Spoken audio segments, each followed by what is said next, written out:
अस्सलाम वालेकुम।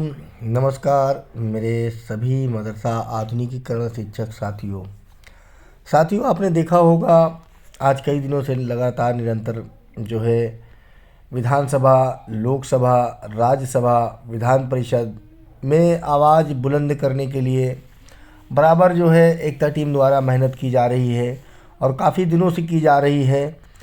और आपने देखा होगा माननीय दानिश आज़ाद अंसारी साहब से भी मुलाकात की गई है। पिछले दिनों में जो है माननीय राजभर साहब से भी मुलाकात की गई थी और पक्ष विपक्ष के सभी नेताओं से मुलाकात की गई थी। विपक्ष के कई नेताओं को दिया था जो ज्ञापन, उस ज्ञापन का भी असर साथियों हो रहा है। हमने आपसे पहले ही बताया था और अब भी बता रहे हैं, एकता टीम कोई भी अपना काम पहले शो नहीं करती है, जब हो जाता है तभी वो शो करती है बाकायदा एविडेंस के साथ में।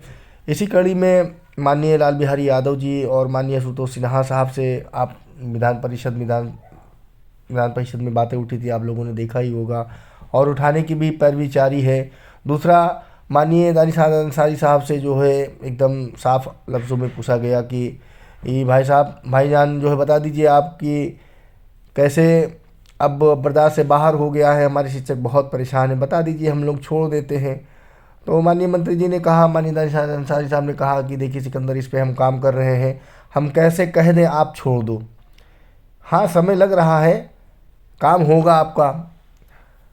मैंने पूछा कि माननीय मंत्री जी बता दीजिए कि जो है माननीय भाई, मतलब भाई, वैसे तो हम भाई साहब कहते हैं, उनको भाईजान कहते हैं और आप लोगों के लिए माननीय मंत्री जी कह रहे हैं, सबका इस्तेमाल कर रहे हैं। मैंने माननीय मंत्री जी से पूछा बता दीजिए कि कब तक। तो माननीय मंत्री जी ने कहा इस पर हम पूरी तरीके से लगे हैं। माननीय मुख्यमंत्री जी से भी बात हुई है और इस पे हमारी चर्चाएं हो रही हैं। अभी हाल ही में कुछ हमने जानकारियां जो है निदेशालय से मांगी थी, पूरी डिटेल आप लोगों की 2-4-5 दिन पहले ही, उस पर भी काम हो रहा है, बात किए थे। और हम ये नहीं कहेंगे आप छोड़ दीजिए, क्योंकि मैं इस पे काम कर रहा हूँ। ये तो रही माननीय दानिश आज़ाद अंसारी साहब की बात। अब साथियों, जो हम आप लोगों से बताएं कि निरंतर पैरवी जारी है और विधानसभा हो, लोकसभा हो, राज्यसभा हो, विधान परिषद हो, इन सभी जगह जगह आपकी आवाज़ बुलंद करने के लिए हमारी ये जो मुहिम थी, वो मुहिम जो है अब आप लोगों ने देखा होगा, कल हमने पोस्ट किया है। माननीय इकरा हसन साहिबा जो है हम लोगों की बातों को, हमारे मुद्दे को उठाई हैं। माननीय जावेद अली खान साहब ने भी हमारी इस आवाज़ को उठाई है, बुलंद की है लोकसभा में। और जो है माननीय ओवैसी साहब ने भी हम लोगों की बातों को उठाई है। तो साथियों, मैं बताया करता था कि कुछ माननीय है, मैं उनके लोगों से मिलने जा रहा हूं और उनके द्वारा मैं पैरवी करवाऊंगा और पैरवी करवा रहा हूं। साथियों, अब उसी का असर है। बात अलग की है, जो मैं किसी से हो सकता है बड़े नेता से ना मिल पाऊँ, उनका अपॉइंटमेंट नहीं मिल पाए, मगर उनके जो लोग हैं, उनके जो चाहने वाले हैं साथियों, और उनके जो पदाधिकारी हैं, उनसे तो हमारी तो ज़रूर बात हो सकती है और बात होती है। और उन्हीं लोगों को हमने जो है क्या कहते हैं, जो ज्ञापन वगैरह दिया और बातें की। अब जो सब धीरे धीरे सब सामने जो हमारी पैरवी है, एकता टीम की पैरवी है साथियों, तो वो सब चली देख रहे होंगे आप वीडियो में कि साथियों नींद पूरी नहीं होती है, बस जहाँ का समय मिलता है वहाँ भागते चले जाओ, भागते चले जाओ। लखनऊ बहुत बड़ा शहर है और एक छोर से दूसरे छोर पे जाने में बड़ा समय लग जाता है, किराया भी लगता है, जो कि आप लोग घरों से बैठ कर के केवल तमाशा देखते हैं और पूछते हैं मंत्री जी ने क्या कहा, कब पैसा जारी हो जाएगा। मगर जब मैं बहुत पहले बताया करता था कि आप लोग जागरूक हो जाइए, इन कुर्ताधारियों के चक्कर में, हमारे संगठन के नेताओं के कुर्ताधारियों, खद्दरधारियों और ये झूठ लोगों के चक्कर में मत पड़िए, वरना ये झूठे लोग केवल आप लोगों को सेल्फी दिखा के बर्बाद करेंगे। हमने देखा, चाहे न जाने कितने हमने धरने लखनऊ में किए, आप सभी लोग जानते हैं, न जाने कितने धरने हमने दिल्ली में किए, आप सभी लोग जानते हैं। उन्हीं धरनों के बीच में हमने लखनऊ में देखा, चाहे वो शिक्षा मित्र हों, चाहे अनुदेशक हों, चाहे 69,000 भर्ती वाले हों और बहुत सारे जो हैं माध्यमिक वाले हैं, जब भी इनका आंदोलन हुआ तो एक सफल आंदोलन हुआ। यथा बहुत अधिक भीड़ के साथ में हुआ, जिसमें जो है लोग शामिल हुए। भले ही जो है मतभेद रहे हों या फिर एक संगठन दूसरे संगठन का विरोध किया हो, मगर जब उनकी लड़ाई होती थी वो जो है एकदम इकट्ठा मौजूद होते थे।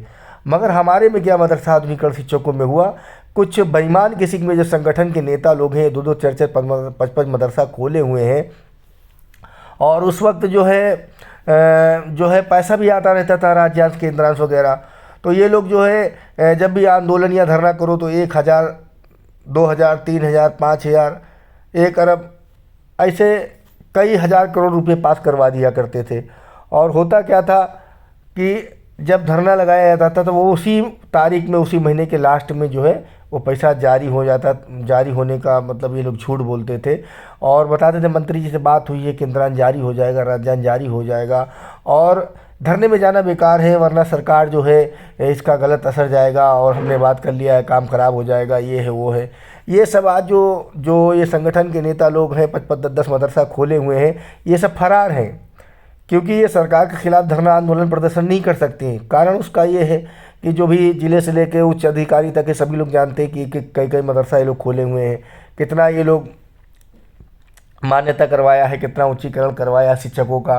तो ये लोग जो सब जानते हैं कि जैसे ही हम धरना आंदोलन प्रदर्शन करेंगे तो हमारे मुंह में डंडा डाल देंगे ये लोग। तो इसलिए ये सरकार के खिलाफ कुछ नहीं बोलेंगे। सरकार के खिलाफ कौन लड़ेगा? सरकार से कौन लड़ेगा संवैधानिक तौर से? जो ईमानदारी से पढ़ा रहा है, जो शिक्षक है। ये लोग तो जो है अपना उल्लू सीधा किए, 2-2 मदरसा जो है खोले, आज उस मदरसे की सरेंडर करने की भी स्थिति आ गई।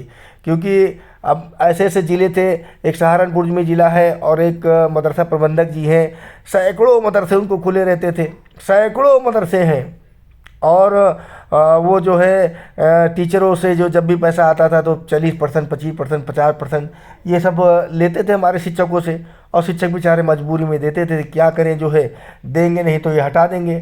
तो इतने पापी दोखी जो है मैनेजर है, पापी दोखी मैनेजर रहा करते थे, और है भी। और कुछ मैनेजर बहुत अच्छे हैं, बहुत शानदार हैं, जो शिक्षकों के प्रति जो है बहुत जागरूक है और शिक्षकों के हक़ के लिए लड़ रहे हैं, अपने मदरसों के लिए लड़ रहे हैं। और वो बेईमान मदरसा लोग जो 5-5, 10-10, 8-8, 10-10, 20-20, 25-25, 50-50, 100-100 मदरसा खोले हुए हैं, ये बेईमान लोग फरार हैं। ये बेईमान लोगों का एक काम होता था, ये 5-5, 10-10 मदरसे वालों का, कि ये शिक्षकों का जब पैसा आता था तब उनसे जो है बताते थे ऑफिस में 30% देना है, ऑफिस में 40% देना है, ऑफिस में 50% देना है। तो ये बेईमान लोग हमारे मदरसा आधुनिक और शिक्षकों से पैसा डूब लेते थे। आज क्या हो गया, 5-5, 10-10 मदरसा खोले हुए थे, इनको सरेंडर करना पड़ रहा है, क्योंकि हमारा मदरसा आधुनिक और शिक्षक मजबूर, लाचार, असहाय हो चुका है। कब तक के जो है भूखे पेट क्रांति करे या भूखे पेट अपने घर वालों को बर्बाद करे। न जाने कितने हमारे मदरसा आधुनिक और शिक्षक इस योजना में इस संसार से चले गए, दवा नहीं करवा पाए, अपने माँ बाप का इलाज नहीं करवा पाए, अपना इलाज नहीं करवा पाए। कोई गाड़ी चलाते हुए हमारे सरफुद्दीन भाई जो है मदरसे जा रहे थे, मोटरसाइकिल से जो है एक्सीडेंट हो गया। ऐसे हमारे कई साथी हमारे जो है डिप्रेशन में और जो है अटैक होने के कारण जो इस संसार से चलेंगे। मगर ये बेईमान मदरसा आधुनिकरण शिक्षक जो कई कई मदरसे खोले हुए थे, और कुछ मदरसा शिक्षकों के नेता जो है क्या कहते हैं, कई कई मदरसे खोले हुए और कई कई मदरसों का ठेका लिए घूम रहे हैं। ऐसे ही इनके जो ज़िले के जलाल टुच्चे नेता लोग थे, 2-2, 4-4, 5-5 मदरसा वो भी खोल लिए थे।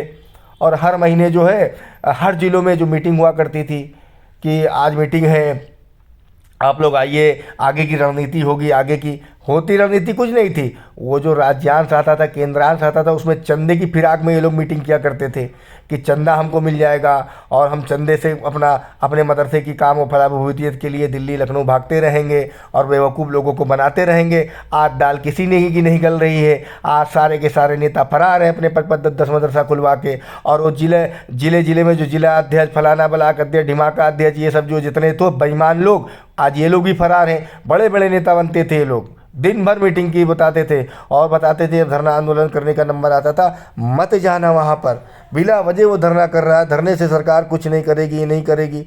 अरे साथियों, आज आप लोग देख लो, धरना आंदोलन प्रदर्शन की वजह से आप लोग जिंदा हो। लोकसभा, विधानसभा, राज्यसभा, विधान परिषद में आप लोगों की बातें उठती हैं और उठ रही हैं। वरना ये जो कोर्ट कचहरी वाले आप लोगों को तो नपुंसक बना के धर दिया है। 1000-2000 में आपको घर पे बैठा दिया है। ना आप लोग धरने के रह गए, आंदोलन के रह गए, ना कोर्ट कचहरी के रह गए। क्योंकि जब वो आपसे लखनऊ के नाम पे पैसा वसूली करेंगे तब लखनऊ में स्टाफ लगवा देंगे, इलाहाबाद भागेंगे, इलाहाबाद के नाम पे पैसा वसूलेंगे। जब वहाँ पे पैसा वसूलना बंद हो जाएगा तो केस के दौरान ही वो कोर्ट ऑफ कंटेम्प्ट का पैसा वसूलने लगेंगे। तो साथियों, आप लोगों से हर बार वसूला गया है, और हर धरनों में केवल एक कारण ही आप लोगों को इसलिए रोका जाता था, आपको आप ही की लड़ाई के लिए इसलिए रोका जाता था कि अगर ये धरना प्रदर्शन आंदोलनों में अगर ये चले गए तो 100, 200, 500, 1000 जो हमको चंदा मिलता है वो जो जाके वहाँ खर्चा कर देंगे, और फिर हमको चंदा भी नहीं देंगे, और इनमें जागरूकता भी आ जाएगी। और जब जागरूक हो जाएंगे तो ये अपने अधिकारों के प्रति खुद लड़ने लगेंगे। साथियों, पूरे प्रदेश में जागरूकता फैलाई है एकता टीम वालों ने। हमारे शिक्षक जागरूक हुए हैं। आज वही शिक्षक हमसे भी सवाल करता है, सभी नेताओं से सवाल करता है, मगर ऐसे सवाल कोई नहीं करता है कि ये जो बेईमान मदरसा आधुनिक शिक्षकों के नेता थे ये कहाँ चले गए। 5-5, 10-10 मदरसा खोले थे और 10-10, 20 मदरसों का ठेका लिए हुए थे। हम मदरसा आधुनिक शिक्षकों को खूब इन लोगों ने जो मान्यता करवाई, उच्चीकरण करवाया, शिक्षकों को रखवाया, निकलवाया, न जाने कितना जो है दम फम करके लाखों करोड़ रुपए की संपत्ति बना के फरार हो गए। आज मदरसा आधुनिक शिक्षक मजबूर और बासाह, बेकार, लाचार है, कोई नहीं सुनने वाला है।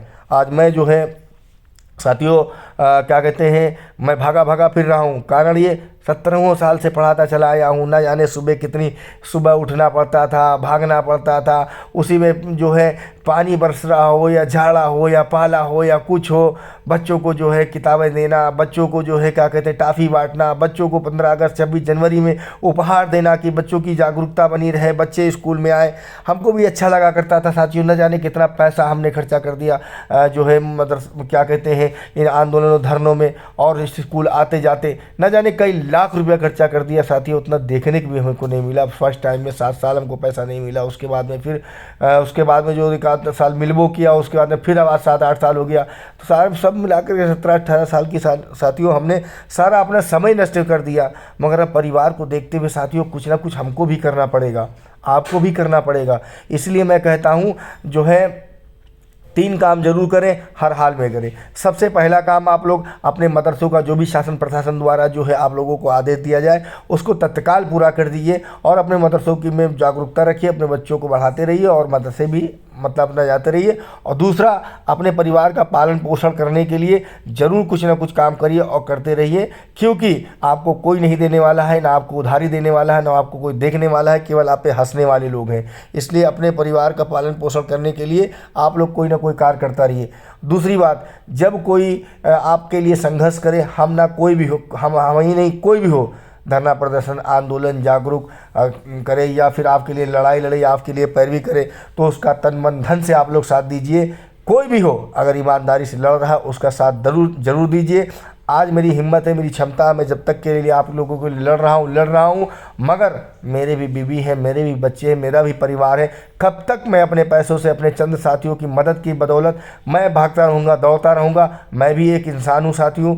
जिस दिन मैं टूट जाऊँगा उस दिन आप लोग भी टूट जाएंगे, मुझे मालूम है। आप लोग केवल घर बैठकर तमाशा देखते हैं, खाली फ़ोन करके पूछते हैं, हाँ बाबा क्या हुआ, पैसा मिला, जारी करने के लिए कहा, मगर कोई ये नहीं पूछ रहा है बाबा आज कई दिन से बराबर पैरवी करते चले आए हो, पैसा कहाँ से लाते हो, खाना कहाँ से खाते हो, कहाँ पे रहते हो, कहाँ से भागते हो, कहाँ से गाड़ी से जाते हो? कोई नहीं पूछेगा। बस सिर्फ इतना पूछेगा कि मंत्री जी ने आदेश किया, विधानसभा में बजट पास हो जाएगा। अरे साथियों, ये ऐसी सरकार है कि सुनते सुनते अनसुना सब कुछ हो जाता है, और बहुत रास्ते हमवार किए गए, तो कहीं दंगा हो जाता है, तो कहीं हिंदू मुस्लिम की फीलिंग हो जाती है, तो कहीं वहाँ का उपचुनाव है, तो कहीं वहाँ का उपचुनाव है, तो कहीं दिल्ली में चुनाव है, तो कहीं राजस्थान में चुनाव है, कहीं झारखंड में चुनाव है, कहीं त्रिपुरा में चुनाव है। तो जब ये सरकार जो है शुद्ध जो है जो लड़ रही है हिंदुत्ववादी पे साथियों, तो उनको भी अपना देखना है, उनको भी देखना है कि कहाँ से हमारा नफ़ा होगा, नुकसान होगा। अन्य पार्टी भी लड़ सकती है जब हिंदू मुसलमान कर सकती है, तो पार्टियाँ ये जो हिंदू मुस्लिम जात बिरादरियाँ बड़ी करती हैं, कोई भी पार्टियाँ हों, तो कोई भी पार्टी भला अपना भला पहले देखेगा, उसके बाद में कुछ देखेगा। तो साथियों, हमें भी कुछ आसार ऐसे लग रहे हैं कि जब लास्ट टाइम आ रहा है, लास्ट टाइम पे जो है सरकार को करना पड़ेगा, क्योंकि लोकसभा, विधानसभा, विधान परिषद में बहुत जो है जोर डाला गया है, और बराबर अभी तो सवाल उठ रहे हैं लोकसभा में, राज्यसभा में, अभी उस पर सवाल का जवाब मांगा जाएगा और उस पर बहस होगी। तो साथियों, एकता टीम आप लोगों को कहीं ना कहीं से जिंदा करके रखा है, और इन कोर्ट कचहरी वालों के चक्कर में मत पड़ो। इन लोगों ने आप लोगों को एकदम बुज़दिल कायर बना के आप लोगों को घर पे बैठा दिया है। साथियों, आप जो है नहीं धरने में आना चाहते मत आइए, कहीं नहीं आना न जाइए, न सहयोग करना न करिए, मगर बिला वजह अपना जो है इन सब के चक्कर में टाइम न वेस्ट करिए, वरना एक जांच आप लोगों की भी होगी, बस सारा दिमाग सही हो जाएगा आप लोगों का। दिन भर कोर्ट कचहरी, यहाँ कोर्ट आप कंडम में, वहाँ पैसा, यहाँ कागज़ वहाँ कागज़, मुझे सब मालूम है साथियों। और आप लोग जो है मतलब जो है क्या कहते हैं, बड़ी उतावलेपन में जो अपनी जानकारियाँ और अपने कागज़, अपने एविडेंस, अपने मदरसे का सिस्टम सब दे रहे हो, वो आपको वक्त रहते पता चलेगा। अभी जो है यहाँ पे आजमगढ़ में देखा गया है कि कई मदरसों में 300 कुछ मदरसों में 200 कुछ मदरसे सब वैसे ही हैं। ऐसे मैं कह रहा हूँ सहारनपुर में कुछ मदरसे इसका भी सरकार देखे।